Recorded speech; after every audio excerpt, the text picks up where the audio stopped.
ದೇವರ ನಾಮದಲ್ಲಿ ಎಲ್ಲರಿಗೂ ಶುಭಾಶಯಗಳು. ದೇವಮಿತ್ರರೇ, ಎಲ್ಲರೂ ಹೇಗಿದ್ದೀರಾ? ದೇವರ ಕೃಪೆಯಿಂದ ನೀವೆಲ್ಲರೂ ಚೆನ್ನಾಗಿದ್ದೀರಾ ಎಂದು ಭಾವಿಸಿದ್ದೇನೆ. ದೇವರು ನಿಮ್ಮನ್ನು ಹೆಚ್ಚು ಹೆಚ್ಚಾಗಿ ಆಶೀರ್ವದಿಸಲಿ. ಕೆಂಪಾದ ಪಾಪವು ಹಿಮದಂತೆ ಬಿಳಿಯಾಗುವ ದೇವರ ಅದ್ಭುತ ಕೃಪೆ. ಈ ವಚನ ಸತ್ಯವೇದದ ಯಾವ ಅಧ್ಯಾಯದಲ್ಲಿದೆ ಎಂಬುದನ್ನು ಹೇಳ್ಬೋದಾ? ಅದೇ ಯೆಶಾಯ 1:18. ಪ್ರಿಯ ದೇವಜನರೇ, ಒಂದು ಬಿಳಿ ಅಂಗಿಯ ಮೇಲೆ ಕೆಂಪು ಮಸಿ ಬಿದ್ದರೆ ಅದನ್ನು ಸಂಪೂರ್ಣವಾಗಿ ಸ್ವಚ್ಛಗೊಳಿಸುವುದು ಎಷ್ಟು ಕಷ್ಟ ಅಲ್ವಾ? ಕೆಲವೊಮ್ಮೆ ನಾವು ಪ್ರಯತ್ನಿಸುತ್ತೇವೆ, ಆದರೆ ಆ ಕಲೆ ಉಳಿದುಕೊಳ್ಳುತ್ತದೆ. ಎಷ್ಟೇ ಕಷ್ಟಪಟ್ಟು ಅದನ್ನು ಹೋಗಿಸ್ಬೇಕು ಅಂದ್ರೂ ಸಹ ಒಂದೊಂದು ಸತಿ ಆ ಕಲೆ ಉಳಿದೇ ಹೋಗ್ಬಿಡುತ್ತೆ ಅಲ್ವಾ? ಹಾಗೆಯೇ ನಮ್ಮ ಜೀವನದಲ್ಲಿಯೂ ಪಾಪದ ಕಲೆಗಳು ಇವೆ. ಕೆಲವರು ಹೊರಗೆ ನಗುತ್ತಾರೆ, ಆದರೆ ಒಳಗೆ ಅಪರಾಧ ಭಾವನೆ, ನೋವು, ಪಶ್ಚಾತ್ತಾಪ ಮತ್ತು ಭಯದಿಂದ ಬದುಕ್ತಾ ಇರ್ತಾರೆ. ನೀವು ಬಹುಶಃ ಎಷ್ಟೋ ಜನರನ್ನ ಈ ರೀತಿ ಇರೋರನ್ನ ನೋಡಿರಬಹುದು ಅಲ್ವಾ? ನನ್ನನ್ನು ದೇವರು ಕ್ಷಮಿಸುವರಾ ಎಂಬ ಪ್ರಶ್ನೆ ಅನೇಕ ಹೃದಯಗಳಲ್ಲಿ ಇದೆ. ಈಗಲೂ ಅಷ್ಟೇ, ನಾವು ಮೇಲ್ನಗ್ತಾ ಇದ್ರೂ ನಮ್ಮ ಹೃದಯದಲ್ಲಿ ಇಂಥ ಎಷ್ಟೋ ಪ್ರಶ್ನೆಗಳು ಉದ್ಭವ ಆಗ್ತಾ ಇರುತ್ತೆ. ಆದರೆ ಇಂದು ದೇವರು ನಮಗೆ ಒಂದು ಅದ್ಭುತ ಆಹ್ವಾನ ನೀಡುತ್ತಿದ್ದಾರೆ. ಏನದು? ಯೆಶಾಯ 1:18. ಬನ್ನಿರಿ, ನಾವು ವಾದಿಸೋಣ. ನಿಮ್ಮ ಪಾಪಗಳು ಕಡು ಕೆಂಪಾಗಿದ್ದರೂ ಅವು ಹಿಮದಂತೆ ಬಿಳಿಯಾಗುವವು, ಅವು ರಕ್ತವರ್ಣವಾಗಿದ್ದರೂ ಉಣ್ಣೆಯಂತೆ ಬಿಳಿಯಾಗುವವು. ಇದು ಕೇವಲ ಕ್ಷಮೆಯ ವಾಗ್ದಾನವಲ್ಲ, ಇದು ಹೊಸ ಜೀವನದ ಆಹ್ವಾನವಾಗಿದೆ. ದೇವರು ನಮ್ಮನ್ನು ದೂರ ತಳ್ಳುವುದಿಲ್ಲ, ಹತ್ತಿರಕ್ಕೆ ಕರೆಯುತ್ತಾರೆ. ಬನ್ನಿರಿ ಎಂಬ ಮಾತಿನಿಂದ ವಚನ ಆರಂಭವಾಗುತ್ತದೆ. ನಾವು ದೇವರಿಂದ ದೂರ ಓಡಿದರೂ ದೇವರು ನಮ್ಮನ್ನು ಕರೆಯುತ್ತಾರೆ. ಆದಾಮನು ಅಡಗಿಕೊಂಡಾಗ ದೇವರು ಹುಡುಕಿದರು. ತಪ್ಪಿ ಹೋದ ಮಗನು ಹಿಂತಿರುಗಿದಾಗ ತಂದೆ ಓಡಿ ಬಂದನು. ಯೇಸು ಪಾಪಿಗಳನ್ನು ತನ್ನ ಬಳಿಗೆ ಕರೆಯುತ್ತಿದ್ದರು.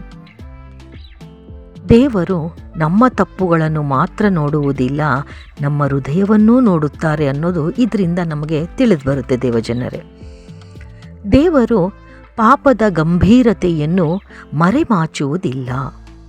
ನಿಮ್ಮ ಪಾಪಗಳು ಕಡು ಕೆಂಪಾಗಿದ್ದರೂ, ಕೆಂಪು ಬಣ್ಣ ಅಂದರೆ ಆಳವಾದ ಕಲೆ. ಪಾಪವು ಮನಸ್ಸನ್ನು ಕಲುಷಿತಗೊಳಿಸುತ್ತದೆ. ಯಾವಾಗಲೂ ಅಷ್ಟೇ, ನೀವು ನೋಡಿರಬಹುದು, ನಾವೇನೋ ಒಂದು ತಪ್ಪು ಕೆಲಸ ಮಾಡಿದ್ರೂ ನಮಗದು ಮನಸ್ಸಿಗೆ ಚುಚ್ತಾ ಇರುತ್ತೆ ಅಲ್ವಾ? ಅಂತಹ ಒಂದು ಪಾಪವು ನಮ್ಮ ಮನಸ್ಸನ್ನು ನೋಯಿಸೋದಲ್ಲದೆ ಕುಟುಂಬವನ್ನು ಸಹ ಒಡೆದಾಕುತ್ತೆ. ದೇವರೊಂದಿಗೆ ಇರುವ ಸಂಬಂಧವನ್ನು ಹಾಳು ಮಾಡುತ್ತದೆ. ಆದರೆ ದೇವರು ನಮ್ಮ ಪಾಪವನ್ನು ತೋರಿಸುವುದು ನಮ್ಮನ್ನು ದಂಡಿಸಲು ಅಲ್ಲ, ರಕ್ಷಿಸೋಕ್ಕೋಸ್ಕರ ಆತ ಹಾಗೆ ಮಾಡ್ತಾನೆ. ದೇವರ ಕ್ಷಮೆ ಸಂಪೂರ್ಣವಾಗಿದೆ. ಹಿಮದಂತೆ ಬಿಳಿಯಾಗುವುವು. ದೇವರು ಕೇವಲ ಪಾಪವನ್ನು ಮುಚ್ಚುವುದಿಲ್ಲ, ಅದನ್ನು ಆತ ಕ್ಷಮಿಸುತ್ತಾನೆ, ಶುದ್ಧಗೊಳಿಸುತ್ತಾನೆ, ಹೊಸ ಆರಂಭವನ್ನು ಕೊಡ್ತಾನೆ. ಇದು ಯೇಸು ಕ್ರಿಸ್ತನ ರಕ್ತದ ಮೂಲಕ ಸಾಧ್ಯವಾಗಿದೆ. 1 ಯೋಹಾನ 1:9 ನಾವು ಪಾಪಗಳನ್ನು ಒಪ್ಪಿಕೊಂಡರೆ ಆತನು ನಂಬಿಗಸ್ತನೂ ನೀತಿವಂತನೂ ಆಗಿದ್ದು ಕ್ಷಮಿಸುತ್ತಾನೆ. ದೇವರು ಹೊಸ ಜೀವನವನ್ನು ಕೊಡುತ್ತಾರೆ. ಕ್ಷಮೆ ಎಂದರೆ ಕೇವಲ ಹಳೆಯ ತಪ್ಪುಗಳನ್ನು ಅಳಿಸುವುದು ಮಾತ್ರವಲ್ಲ, ಅದು ಹೊಸ ಜೀವನದ ಆರಂಭ. ಪೌಲನು ಬದಲಾಗಿದ್ದನು, ಜಕಾಯನು ಬದಲಾಗಿದ್ದನು, ಮರಿಯ ಮಗ್ದಲಳು ಬದಲಾಗಿದಳು. ದೇವರು ಇಂದಿಗೂ ಜನರನ್ನು ಬದಲಾಯಿಸ್ತಾನೇ ಇರ್ತಾರೆ. ಅಂದರೆ ಅವರ ಜೀವನದಲ್ಲಿ ಬದಲಾವಣೆಯನ್ನು ತರ್ತಾರೆ. ಸೊ ಹಾಗಾದರೆ ನಾವು ನಮ್ಮ ಜೀವನಕ್ಕೆ ಇದನ್ನು ಹೇಗೆ ಅನ್ವಯಿಕೆ ಮಾಡಿಕೊಳ್ಳಬಹುದು? ಇಂದು ನಿಮ್ಮ ಜೀವನದಲ್ಲಿ ಅಪರಾಧ ಭಾವನೆ ಇದೆಯಾ? ಮರೆಮಾಚಿದ ಪಾಪ ಇದೆಯಾ? ದೇವರಿಂದ ದೂರವಾಗಿದ್ದೀರಾ? ಹೇಳಿ, ಸತ್ಯವಾಗಲೂ ನಿಮ್ಮ ಹೃದಯವನ್ನು ಮುಟ್ಕೊಂಡು ನೀವು ಇದಕ್ಕೆ ಉತ್ತರವನ್ನು ಕೊಡಬಹುದು. ಅದಕ್ಕೆ ದೇವಜನರೇ, ದೇವರು ಹೇಳ್ತಾರೆ, ಬಾ, ನಾನು ನಿನ್ನನ್ನು ಶುದ್ಧಗೊಳಿಸುತ್ತೇನೆ. ಲೋಕವು ನಮ್ಮನ್ನು ನಮ್ಮ ತಪ್ಪುಗಳಿಂದ ಗುರುತಿಸುತ್ತೆ. ನೀವು ಯಾವಾಗಲೂ ನೋಡಿರ್ಬೋದು, ಜನ ತಮ್ಮ ತಪ್ಪನ್ನು ಮುಚ್ಕೊಳ್ಳೋಕ್ಕೆ ಬೇರೆಯವ್ರ ಮೇಲೆ ತಪ್ಪು ಹೇಳ್ತಾನೇ ಇರ್ತಾರೆ. ಆದರೆ ದೇವರು ನಮ್ಮ ಭವಿಷ್ಯವನ್ನು ನೋಡುತ್ತಾರೆ. ನಮ್ಮ ಪಾಪಗಳು ಎಷ್ಟೇ ದೊಡ್ಡದಾಗಿದ್ದರೂ ದೇವರ ಕೃಪೆ ಅದಕ್ಕಿಂತ ದೊಡ್ಡದು.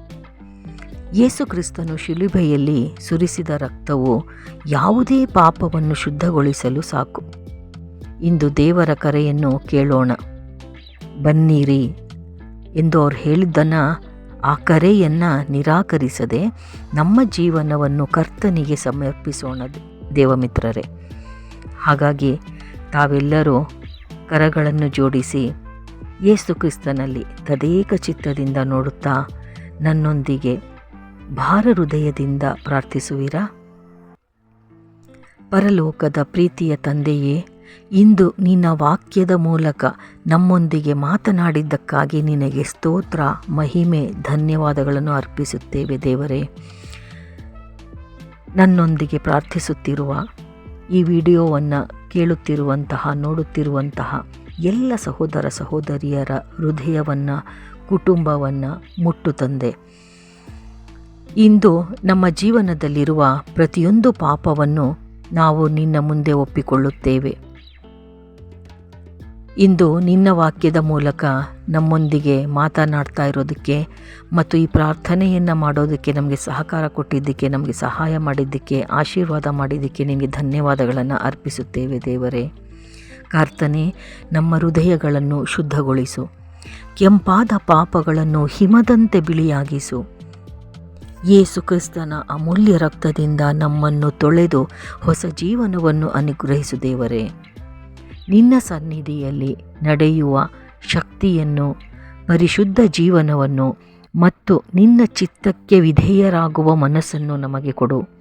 ನಿರಾಶೆಯಲ್ಲಿರುವವರಿಗೆ ನಿರೀಕ್ಷೆ, ಭಾರ ಹೊತ್ತವರಿಗೆ ಸಮಾಧಾನ, ದೂರವಾದವರಿಗೆ ನಿನ್ನ ಪ್ರೀತಿಯ ಅನುಭವವನ್ನು ನೀಡು. ಈ ಸಭೆಯಲ್ಲಿರುವ ಪ್ರತಿಯೊಂದು ಕುಟುಂಬವನ್ನು ಆಶೀರ್ವದಿಸು ದೇವರೇ. ನಮ್ಮ ಜೀವನವು ನಿನ್ನ ಮಹಿಮೆಗೆ ಸಾಕ್ಷಿಯಾಗುವಂತೆ ನಡೆಸು. ಇವೆಲ್ಲವನ್ನು ನಮ್ಮ ರಕ್ಷಕನಾದ ಯೇಸು ಕ್ರಿಸ್ತನ ಅಮೂಲ್ಯ ನಾಮದಲ್ಲಿ ಬೇಡಿಕೊಳ್ಳುತ್ತೇವೆ.